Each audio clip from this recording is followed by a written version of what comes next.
But of anything you could possibly do for your health, fasting and intermittent fasting are the most important things you can do. There's nothing else that even comes close in creating more health.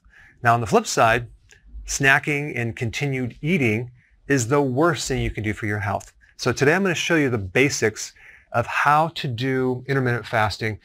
Actually, it's not necessarily just for the beginners, it's for advanced people too, because I found that if you're running into a plateau or things aren't going as smooth, you need to go back to the basics. All right, let's get into the meat and potatoes of fasting. Well, we probably shouldn't talk about potatoes. How about the meat and cauliflower of fasting?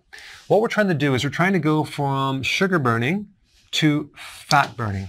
A big confusion that a lot of people have when they're fasting is they think their body is starving.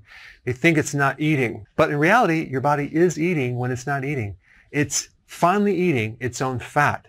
That is why the best indicator to know that it's working is your appetite gone.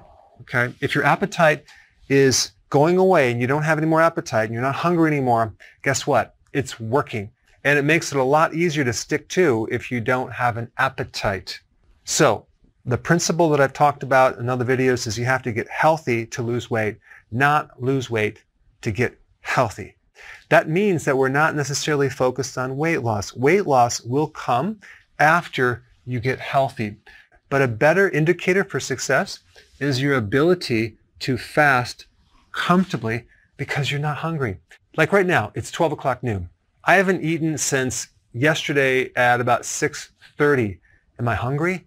I'm not hungry. I am absolutely not interested in any food at all. I don't want to eat anything right now. The first meal that I have will be roughly about 3:30 today. And even then, I could probably fast longer just because I've been doing it for a long time. But you want to get into a condition where the food is no longer controlling you. You're controlling your food. So many people are into this situation where the food is literally controlling their life and it's destroying their life. All right, so the first thing you need to do is skip breakfast, okay? Or start to push your breakfast further towards lunch, okay? So when you wake up in the morning, ask yourself, are you really hungry? Or are you just eating out of habit? Chances are you're not going to be hungry for breakfast, so don't eat. So the rule of thumb is don't eat if you're not hungry, okay? Now to help you not be hungry for breakfast, you have to make sure that you keep your carbs down for your lunch and your dinner, because if you have carbs in your lunch or your dinner, guess what? The next day, you're going to be hungry in the morning. But if you keep your carbs low, and I'm talking about roughly about maybe 20 grams, maybe 30 grams, then you're not going to be hungry in the morning. The other thing that you can do is you can also do the bulletproof coffee. You can add either butter to your coffee or MCT oil. Butter is very satisfying and MCT oil will turn into ketones. So it's going to be a lot easier to go all the way up until your first meal at noon. So depending on if you drink coffee or not, if you don't drink coffee, just do a tablespoon of MCT oil. That's a type of extract from coconut oil that turns into ketones very, very fast. So the other thing you have to realize is that all these hormones are on rhythms or waves, okay? And the cortisol hormone peaks at 8 o'clock in the morning. So you may find that you're hungry in the morning because of a cortisol spike, but you're not really hungry. It's just a hormonal shift and a sensation that you get. So the next thing I'm going to recommend is if you have this minor hungry feeling, just ignore it. Ignore the hunger. 9 times out of 10, it will go away, okay? And that's just because there's certain hormonal shifts happening in the body that are creating that sensation, but just ignore it. Now, if you ignore it and it doesn't go away and you feel dizzy, tired, weak, then you need to eat. But you really need to be able to tell the difference between hunger and time to eat. But realize as you start doing this, it's going to get easier and you won't have any hunger in the morning unless you consume carbohydrates. All right, the next little thing I'm going to say is at this first meal, make sure you add some fat at the end of the meal. That can be pecans or olives or some nut butter. It could be peanut butter. It could be brie cheese. could be fatty meat, could be any of those. Why do you want to add fat? Because when you start doing intermittent fasting, you haven't adapted yet. And so you need the fat to help you go longer, to feel satisfied, so you can fast longer. Because the fasting itself and the combination of low carbs is really what's going to help you start to adapt to this new machine in your cells that's burning fat. So the same thing with dinner. You want to add fat at the end of the meal. Now, the next point I want to bring up is this whole thing about healthy keto. Okay, what is healthy keto? Well, healthy keto is not just going on a low carb, it's using quality foods that are higher in nutrients. Because the last thing you want to do is end up looking like a crackhead. And I'm being very sarcastic, but some people, when they lose weight, they sort of look very unhealthy. Their hair is dried out. They look older. We want you to look good as you do the ketogenic diet and look younger, okay? Have that healthy glow. So that's a combination of low carb, fasting, and just healthier ingredients. So there's such a thing as dirty keto, where you're not paying attention to the quality and you're eating at a fast food restaurant or fast food. And yeah, it's low carb because you're not eating the bun, but it's very, very low quality food. Don't recommend that. All right, so this first meal and second meal is called your eating window, okay? So let's just pretend your first meal is at noon and your second meal is at 6 o'clock. So that would be roughly a 6-hour eating window. Now, when you first start out, you could potentially eat during this window through here, okay? Have a snack if you want, but I would recommend or challenge you to not do that, because that way we get some fasting between these meals too, and that will help you. The snacking is the biggest killer for progress, because the snack stimulates insulin. Every time you eat, you stimulate this thing called insulin, and what we're trying to do is fix insulin resistance, which was created by a high level of insulin for a long period of time, which comes from constant eating and eating a lot of carbohydrates. Now, if you do a 6-hour eating window, that gives you an 18-hour fasting cycle. That's pretty good. If you could do 18 hours of fasting, you're going to see some amazing results, especially with your brain. You're going to grow new brain cells. And so your cognitive function, your focus, your memory, your ability to keep your attention, your creativity, all is going to improve, as well as your mood. You're going to be happier. If you were depressed, you're going to feel much, much better just because your brain is healing. Plus, your immune system is going to get stronger. You actually grow new immune stem cells in your bone marrow, which is really cool. Inflammation goes way down, and you start getting rejuvenated. You start healing faster. All sorts of amazing things happen. All right, so now here's another problem we need to resolve at night, okay? I know this might be hard to believe, but there are some people out there that have a hard time not snacking at night. Now, we're not talking about you. You probably know people or friends or family members, but this snacking at night has to go. It's called grazing. I was a professional snacker at night. I would basically, after dinner, eat constantly until I went to bed. It was constantly putting things in my mouth. And, nuts, apples, chips, you name it, that was me. So popcorn, oh my gosh. And that's very, very bad. So we want to get rid of the snacking. How do we do it? Well, we use what's called self-discipline. We have to make sure we don't buy any snacks anymore, so they're not available to us. You want to stay busy, because if you're idle and just sitting there, maybe watching TV, it's going to be more difficult. But I really think that what's going to help you is this dinner, making sure that you have a very big dinner with this fat. So you're actually really full and you don't feel the need for any additional things. But just realize, if you're like me and everyone else, you probably have insulin resistance, which means you can't absorb nutrients as well as you should. So even though you eat and you're full, you might not feel satisfied. There's a difference. Feeling satisfied is going to happen once the insulin resistance goes away, and especially if you're eating a lot of nutrient-dense foods. There are some things you can do that will also improve that one point. Apple cider vinegar, okay? Maybe a tablespoon in your water for dinner. Apple cider vinegar has acetic acid. The biggest benefit of acetic acid is to make insulin more sensitive to help your blood sugars. So it's going to actually help you reduce insulin.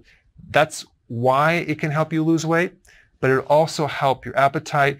It'll help actually insulin work better so you absorb more nutrients and you'll be less hungry. So apple cider vinegar in your water is really good. I would also, while you're at it, add some lemon to your water, lemon juice, okay? Maybe a teaspoon, maybe a half of a lemon, maybe a whole lemon.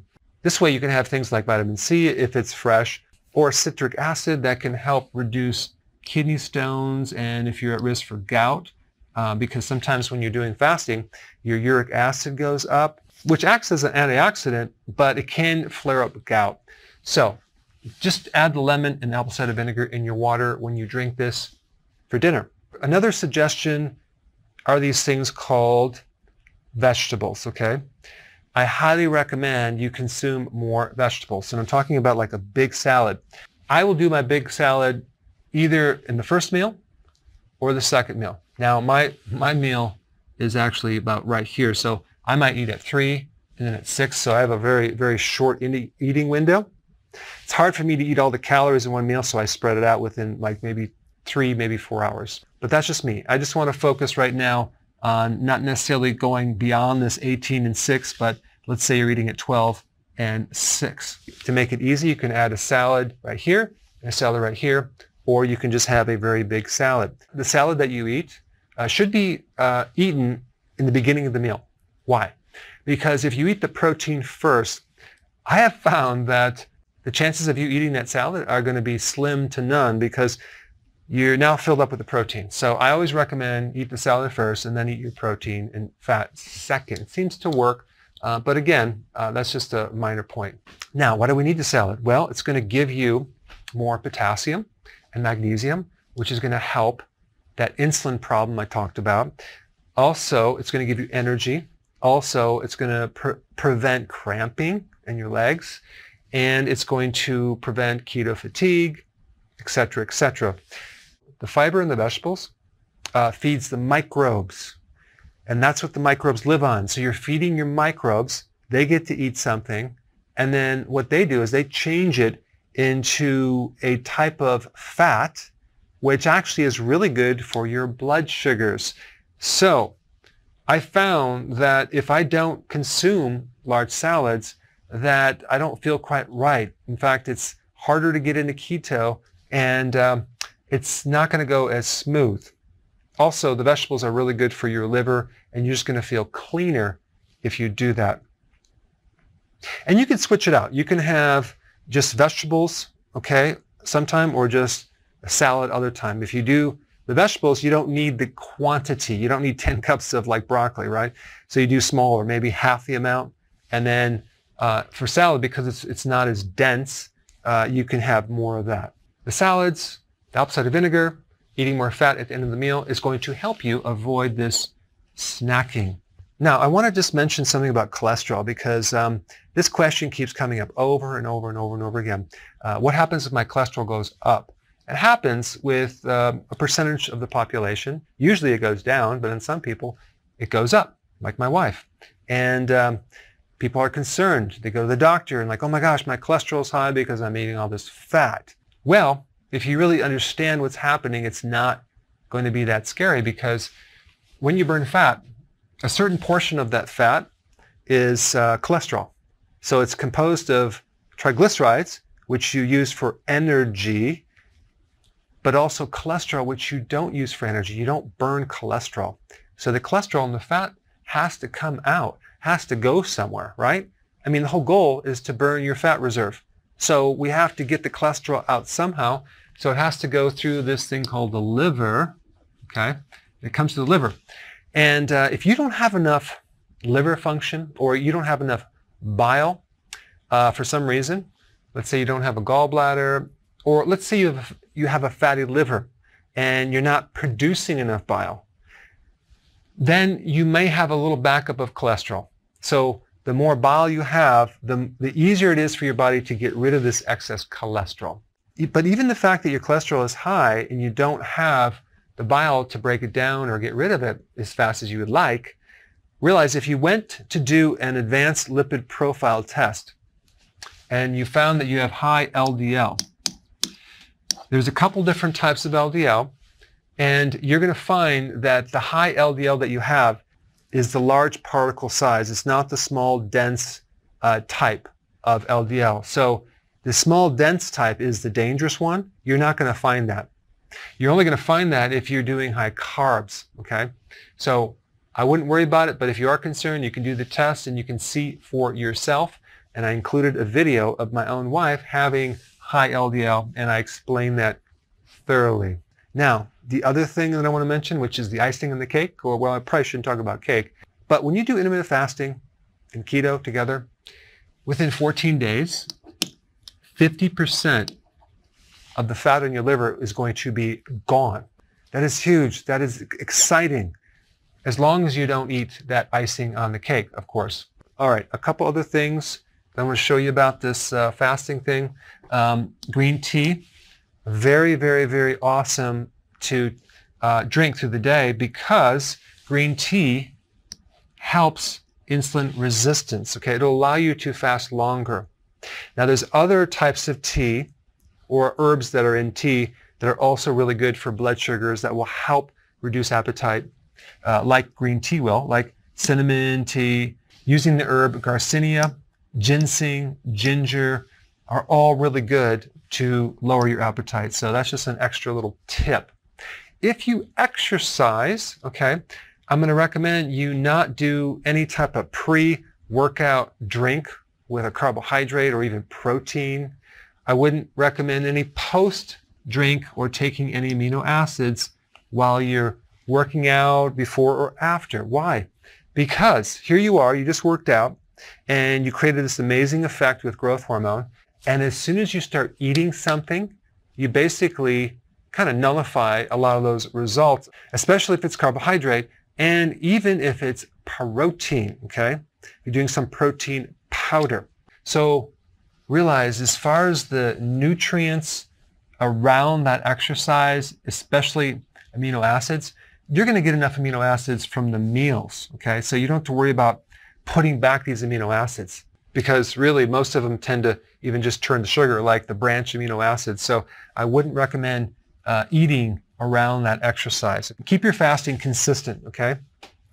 The other point I want to bring up is supplements. When people fast, a lot of times they have symptoms like keto fatigue, keto flu, they might get cramps, they might have thyroid symptoms. All that means is that you're probably deficient in certain nutrients because the demand for certain nutrients go higher, and maybe you haven't been eating nutrient-dense foods for a while. So what you need to do is just make sure you just take B vitamins, natural ones. I recommend nutritional yeast and electrolytes. And I would recommend an electrolyte powder that also has trace minerals. I'll put a link down below of the one that I recommend. That way you can get the trace minerals and the electrolyte minerals with high amounts of potassium, which is going to help you. Potassium is needed in large amounts in the body. I'm talking like 4,700 milligrams. So sometimes if you can't do a lot of salad, this is a good little backup plan. But if you do the supplements, okay, with intermittent fasting and especially prolonged fasting, you can easily avoid keto fatigue, keto flu, thyroid symptoms. All right, so now let me just cover a couple mistakes that people make. A small snack. Let's say you're doing keto and you're on a roll. I'm just going to fast all day long. So instead of doing the fasting and waiting to your big meal, I'm just going to do maybe a little snack just to kind of push me through, thinking that doing a little snack or lower calories is going to get me by and I'll be fine with that. But realize that these snacks, especially the protein ones, like if you did like a scoop of peanut butter, for example, what's going to happen is you're going to spike insulin. It's a protein. Protein triggers insulin. Not as much as carbs, but it will. And then guess what? About an hour and a half, you're going to be hungry. It's going to throw you off your plan. So there's really only two things that won't stimulate insulin: fiber and fat. Protein will. So if you have to snack on something,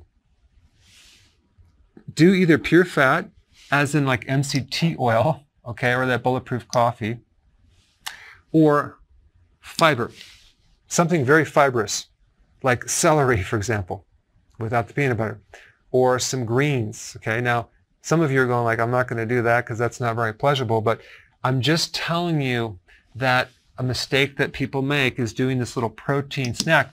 As I interview people and find out why it's not working, I find out they're, well, I'm sort of doing keto with a couple little snacks through the day and that type of thing. So just realize that that's why your results are not going to be where you need to be them. I'm just bringing this up as a point. These small snacks are a killer, okay?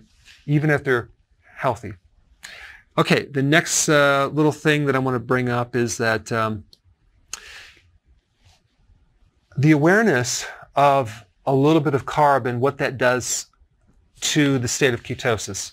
If you're trying to lose weight, if you're trying to get into a really good fasting state, and you're going along, and let's say at night you do, I'm just going to do a little wine.